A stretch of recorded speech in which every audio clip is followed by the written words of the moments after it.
خوش آمدید، خیر مکتب ہے آپ سبھی سامعین ناظرین کا اس قنات پہ۔ آج ہم پڑھیں گے اردو امائل کی تیسری غزل۔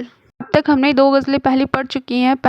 پہلی غزل ہے ولی محمد ولی کی اور دوسری میر تقی میر کی، اور آج ہمیں اس سبق میں میر درد کی غزل عرض وہ سما کہاں تیری وسعت کو پا سکے، یہ غزل ہمیں پڑھنی ہے۔ اس کے پڑھنے سے پہلے ہمیں تھوڑا میر درد کے بارے میں جاننا ضروری ہے، کہ امتحانات میں ہمارے جو سوالات آئیں گے تو کوئی بھی غزل ہو، کوئی بھی نظم ہو، تو جب سوالات آتے ہیں تو پہلے ان کے مصنف سے سوالات آتے ہیں، اس کے بعد اس نظم یا غزل سے آتے ہیں۔ تو آئیے پہلے ہم اس غزل کے مصنف میر درد کے بارے میں پڑھتے ہیں۔ لکھا ہے خواجہ میر درد کا نام سید خواجہ میر درد میر اور تخلص درد تھا، ان کا اصل نام خواجہ میر تھا۔ جب لکھا کرتے تھے تو اپنا تخلص درد لکھتے تھے۔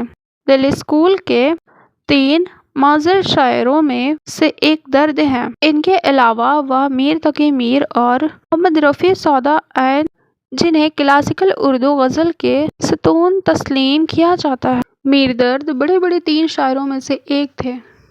میر درد کی پیدائش 1720 عیسوی میں دلی میں ہوئی تھی۔ ان کے والد کا نام خواجہ محمد ناصر اور تخلص اندلیب تھا، جو فارسی کے ترین شاعر گزرے ہیں۔ کہ یہاں پہ میر درد کے والد بھی بہترین فارسی کے شاعر تھے۔ ان کے آباء و اجداد بخارا سے ہجرت کر کے دلی میں قیام پذیر ہوئے تھے۔ درد کی مکمل دینی تعلیم اپنے والد کی نگرانی میں گھر میں ہوئی۔ انہوں نے عربی، فارسی اور اردو زبانیں سیکھی تھیں، البتہ انہیں کم عمر سے ہی موسیقی سے الفت تھی، شاید اس لیے کہ ان کے گھر میں گیت گار اور قوالیہ کا تانتا بندھا رہتا تھا۔ لیکن یہاں پہ بتا رہے کہ خواجہ میر درد جو ہے ان کی تعلیم ان کے گھر پہ ہی حاصل ہوئی۔ ان کے والد کی نگرانی میں انہوں نے اپنی تعلیم مکمل کی۔ آگے لکھا ہے آغاز جوانی میں سپاہی پیشہ تھے، پھر والد صاحب کے انتقال کے بعد دنیا ترک کی اور سجادہ نشین ہوئے۔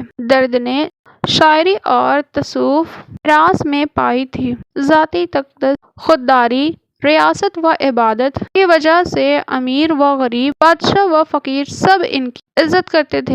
ان کے زمانے میں دلی ہنگاموں کا مرکز تھی۔ نادر شاہ، احمد شاہ اور مراٹھا دلی میں سرکشی کر رہے تھے، چنانچہ وہاں کے باشندہ معاشی بدحال قدری اور زبوں سے مجبور ہو کر دلی سے نکل رہے تھے، لیکن درد کے پائے استقامت میں لغزش نہ آئی اور دلی میں ہی تا حیات مقیم رہے۔ میر درد عام طور پر مختصر غزلیں لکھنے میں فوقیت رکھتے تھے۔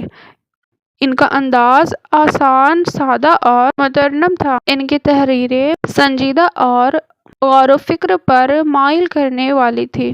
انہیں بچپن ہی سے تصنیف اور تالیف سے رغبت تھی۔ انہوں نے متعدد تصانیف لکھی، فارسی میں ہے۔ ان کی فارسی تحریروں کا مجموعہ کافی واسع ہے۔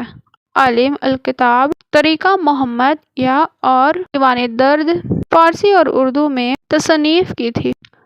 درد کی مقبولیت کا راز ان کی تصوف میں نہیں بلکہ ان کی تصوف کو نظموں میں بدلنے کی قابلیت میں تھا۔ وہ 18ویں صدی کے معروف صوفی شاعر بن کر ابھرے، کیونکہ ان کا اظہار بیان فراست اور وضاح تھا۔ ان کی نظر میں شاعری ایک ذریعہ اظہار ہے، جس سے خالق و مخلوق دونوں کو مخاطب کیا جا سکتا ہے۔ انہوں نے نفسی اور لفظی کلام کو مشترکہ طور پر بیان کیا تھا۔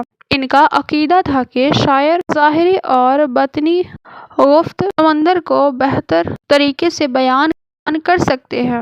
درد نے متعدد غزلیں لکھی، جو اکثر و بیشتر مجازی عشق و طب الوطنی پر مبنی ہوتی ہیں۔ درد نے 1785 عیسوی میں وفات پائی اور وہی جہاں تمام عمر بسر کی تھی مدفون قرار پائے۔ یہاں پہ ہم نے خواجہ میر درد کے بارے میں چند جملے پڑھے۔ اب ہم ان کی لکھی غزل کو تفصیل سے پڑھیں گے۔ آئیے پڑھتے ہیں۔ پہلا لکھا ارض و سما کہاں تیری وسعت کو پا سکے، میرا ہی دل ہے وہ کہ جہاں تو سما سکے۔ اس غزل میں شاعر کہتے ہیں کہ محبوب یا ذات حق کی لامحدود واسطات کا ذکر کرتی ہے۔ وہ کہتا ہے کہ زمین و آسمان جیسی عظمت عظیم چیزیں بھی اس کی حیثیت کو نہیں سمیٹ سکتی، مگر عاشق کا دل واحد مقام ہے جہاں محبوب سما سکتا ہے۔ اس شعر میں دل کی روحانی عظمت اور عشق کی گہرائی نمایاں ہے۔ اگر شعر دیکھیں گے، واحد میں تیری حرف دوئی کا نہ آ سکے، آئینہ کیا مجال تجھے منہ دکھا سکے۔ یہاں شاعر کہتے ہیں کہ محبوب کی محبت میں عاشق اس قدر وارفتہ ہے کہ اس کے دل میں دوئی یعنی میں اور تو کا فرق باقی نہیں رہا۔ محبوب کا حسن اتنا کامل ہے کہ آئینہ بھی اس کے جمال کو پوری طرح ظاہر کرنے سے قاصر ہے۔ یہاں وحدت عشق کا تصویر ملتا ہے۔ آگے لکھا ہے، قاصد نہیں یا کام ترا اپنی راہ لے، اس کا پیام دل کے سوا کون لا سکے۔ شاعر کہتے ہیں کہ محبوب کا پیام کس قاصد کے ذریعے نہیں آ سکتا، کیونکہ یہ کام دل کا ہے، زبان یا واسطے کا نہیں۔ اس پیغام کو صرف دل ہی سمجھ اور قبول کر سکتا ہے، دوسرا ذریعہ اس کا اہل نہیں۔ آگے لکھا ہے، یا رب یہ کیا طلسم ہے، ادراک و فہم یا دوڑے ہزار آپ سے باہر نہ جا سکے۔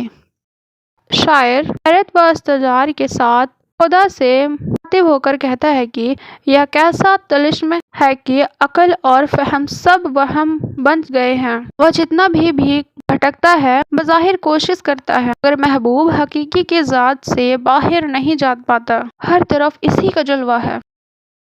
یا دیکھیے شاعر اپنا تخلص پیش کرتے ہیں، مست شراب عشق و بے خود ہے جس کو حشر اے درد چاہے لائے بے خود پھر نہ لا سکے۔ یہاں پہ آخر میں شاعر کہتے ہیں، عشق کی شراب ایسی مستی عطا کرتی ہے کہ انسان بے خود ہو جاتا ہے، اور جو ہوش میں رہے وہ دراصل عشق کی حقیقی سے ناواقف ہے۔ آخری مصرعے میں شاعر اپنے حال کو ضبط تحریر میں لانے کی طرف اشارہ کرتے ہیں کہ یہ کیفیت ایسی ہے جس بیان کرنا آسان نہیں۔